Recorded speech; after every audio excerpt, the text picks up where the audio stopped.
Bonjour à toutes et à tous, j'espère que vous allez bien. Voici la revue de presse du mardi 19 août. On entame ce tour de la presse européenne en France où déjà l'OM est au bord de l'implosion. Toujours électrique, titre l'équipe dans son édition du jour. En effet, après la défaite concédée contre Rennes lors de la première journée de Ligue 1, des altercations ont éclaté dans les vestiaires jusqu'à mener à une confrontation physique entre Adrien Rabiot et Jonathan Rowe. L'ailier anglais était même d'ailleurs ciblé par d'autres cadres comme Geronimo Rulli après le match. Point de divergence, titre même le quotidien français dans ses pages intérieures. On n'est généralement pas habitué au calme plat dans la cité phocéenne, mais c'est un début de saison bien mouvementé après un été pourtant excitant. Et si au départ les échanges étaient verbaux avec notamment des cadres de l'équipe comme Højbjerg, Rulli ou même le coach De Zerbi qui ont élevé la voix face à la performance de l'équipe, Jonathan Rowe s'est rué vers le milieu français pour lui asséner des coups, un OM sous tension comme le placard de la Provence sur sa une. L'OM semait le feu, ajoute même le journal provincial dans ses colonnes, parlant même d'un véritable Harakiri Football Club pour définir l'OM capable de se mettre soi-même des bâtons dans les roues. Cette altercation musclée a valu aux deux joueurs un écartement de l'équipe première sans pour autant qu'on en sache plus sur la durée de cette sanction, de quoi aussi encore plus jeter le voile sur l'avenir de l'ailier anglais. Déjà en instance de départ avant cet incident, Jonathan Rowe devrait voir ailleurs rapidement tandis que Rabiot lui devrait être réintégré avant le match contre le Paris FC ce week-end, un match déjà absolument à gagner pour éviter une crise sportive en plus de ça.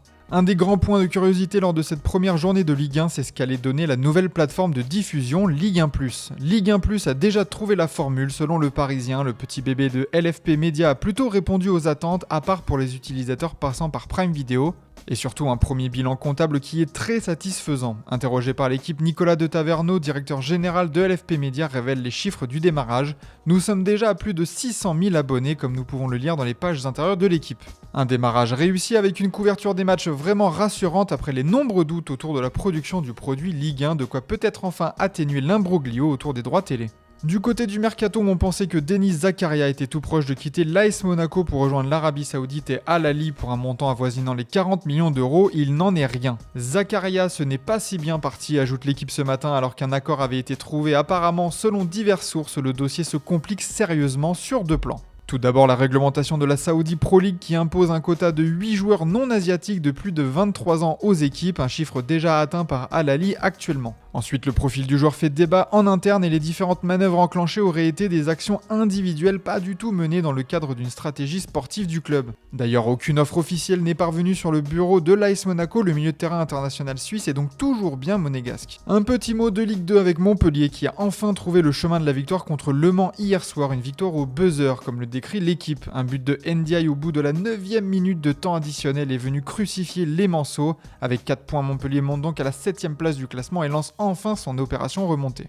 Et enfin, dans les pages intérieures de l'équipe, on fait le point sur un vote spécial, le maillot le plus emblématique de chaque club de Ligue 1. De quoi faire marcher notre mémoire et retomber dans la nostalgie de maillots mythiques comme celui de l'OM 93 ou encore un beau maillot de l'OM époque Benzema.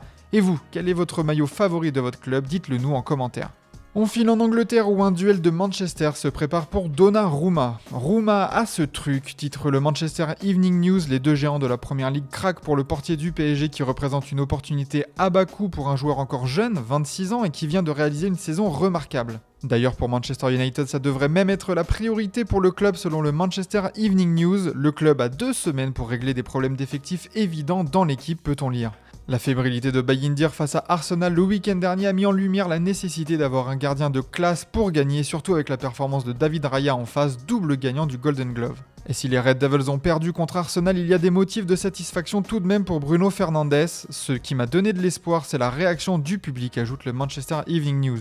Après une saison dernière parmi les pires de son histoire, il faut maintenant tisser un nouveau lien entre l'équipe et le public et c'est bien parti si on en juge la réaction d'Old Trafford lors de la première journée, mais il va falloir gagner maintenant pour reconquérir le cœur des fans. En tout cas, un homme a réussi sa rentrée, c'est Matheus Cunha, le parfait 10, titre le Mirror Sport, on parle même du joyau du Brésil pour Manchester United. Le milieu offensif a montré de l'envie, de la fougue et un talent rare capable de faire se lever les foules, alors feu de paille ou vraie recrue à long terme, à voir avec le temps. Et si Arsenal a gagné son duel, Victor Gyökeres a souffert face à Manchester United. Mais pas de quoi alarmer Bukayo Saka qui a tenu à soutenir son attaquant. Regardez-le juste faire relais, le Mirror Sport, l'ailier anglais a souligné les efforts fournis dans le pressing, la présence physique dans un duel acharné face à une défense loin d'être facile à bouger. Et hier soir avait lieu le dernier match de la première journée de Premier League qui a vu Leeds l'emporter face à Everton grâce à un penalty tardif de Nmecha. Un Leeds armé et dangereux pour le Mirror Sport alors que pour le Daily Star, l'attaquant allemand est un succès instantané, lui qui est arrivé cet été en provenance de Wolfsburg. On atterrit en Italie où la blessure grave de Romelu Lukaku fait la une de la Gazzetta dello Sport. Lukaku change tout, peut-on lire en une. Blessé à la cuisse et absent pour une durée estimée entre 3 et 4 mois, l'attaquant belge oblige les dirigeants napolitains à revoir leur plan pour cette fin de mercato. C'est un choc même pour le Corriere dello Sport, Lukaku pourrait manquer au moins 25 matchs cette saison et au vu des ambitions du club du sud de l'Italie, il faut désormais combler l'absence du goleador. Et pour cela, le Napoli entre dans la course pour Rasmus Højlund, comme on peut le voir en une du Corriere dello Sport. Alors que l'attaquant danois est sur les tablettes de l'AC Milan depuis des semaines, poussé vers la sortie depuis la signature de Benjamin Sesko à Manchester United, son retour en Italie pourrait bien faire l'objet d'une bataille entre deux clubs. Un véritable duel pour Højlund selon la Gazzetta dello Sport. Et même si Lorenzo Luca, acheté cet été, est pour le moment celui qui tient la corde pour être titulaire à la pointe de l'attaque du Napoli face à Sassuolo samedi prochain, Naples pourrait bien dégainer afin d'offrir à Antonio Conte, un buteur aguerri à la Serie A qui a déjà joué à l'Atalanta Bergame avant de s'envoler pour l'Angleterre. Dans les autres dossiers mercato, la Juve aimerait faire un 3 pour le prix de 2. En effet, les ventes de Douglas Luiz et Nico Gonzalez permettraient de faire venir 3 joueurs, Kolo Muani, Nahuel Molina et Edon Zegrova. D'ailleurs, l'ailier semble être un très bon coup selon le Corriere dello Sport, capable de jouer pour 4 et de s'intégrer dans plusieurs schémas tactiques. Enfin, du côté de l'Inter, le dossier Ademola Lookman, c'est terminé. Les négociations avec l'Atalanta Bergame patinent depuis 2 semaines, les Nerazzurri jettent donc l'éponge dans ce dossier. À voir encore comment la situation entre le joueur et son équipe, en froid total, va se dérouler dans les semaines à venir. En Espagne, Marcus Rashford fait part de ses grandes ambitions pour le Barça dans Sport. Le Barça est prêt pour gagner la Ligue des Champions, peut-on voir en une, rien que ça. Passé tout près d'une qualification en finale la saison passée contre l'Inter Milan, c'est l'objectif principal du club catalan. D'ailleurs, le joueur anglais s'est confié sur son transfert. Pour jouer mon meilleur football, je dois être heureux, relaie le quotidien. Après 20 minutes de jeu contre Mallorca, il aura peut-être plus de temps de jeu pour nous montrer justement son meilleur niveau samedi contre Levante. Aussi au niveau du Barça pour Mundo Deportivo, c'est Hansi Flick qui fait la une avec un plan clair pour remporter la Liga, imposer un rythme effréné aux autres équipes dès le début afin de prendre ses distances rapidement. Et pour cela, il compte sur un avantage que le Barça a sur ses concurrents, la fraîcheur physique. N'ayant pas joué la Coupe du Monde des clubs au contraire des 2 clubs de Madrid, le Barça va réussir son début de saison pour prendre de l'avance et ainsi pouvoir mieux gérer son calendrier. Il devra cependant faire face à un choix qu'on n'avait pas forcément vu venir en début de saison, qui de Fermín López ou de Dani Olmo jouera en 10. Ce matin, Mundo Deportivo nous donne des détails sur ce duel pour un poste décisif dans l'équipe avec la possibilité même de voir Rafinha voler la place si Rashford joue sur l'aile gauche de l'attaque. Au Real Madrid, c'est enfin la rentrée. Les grands débuts pour Marca, le Real de Xabi Alonso va enfin pouvoir montrer ce qu'il vaut en Espagne après une Coupe du Monde des clubs mi-figue, mi-raisin. L'occasion aussi pour le Bernabéu d'étudier les nouvelles recrues du Real, Dean Huijsen, Carreras, Alexander Arnold et Mastantuono figurent dans le groupe pour des débuts anticipés. Un maître du jeu pour une nouvelle ère s'enflamme Marca. Xabi Alonso a fait les beaux jours du milieu du Real Madrid dans les années 2010. On en attend beaucoup pour redonner vie à une équipe qui en manquait la saison dernière.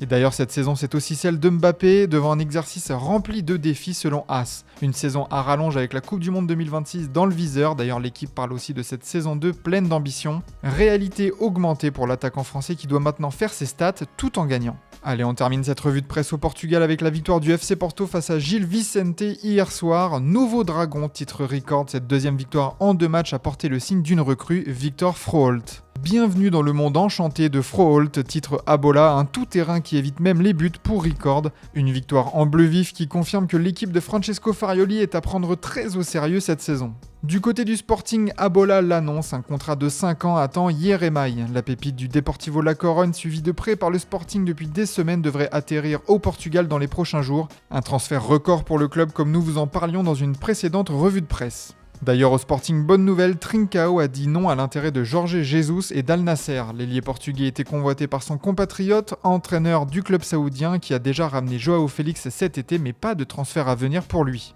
À Benfica, on s'apprête à perdre Kerem Aktürkoğlu, toujours plus proche de Fenerbahçe d'un certain José Mourinho.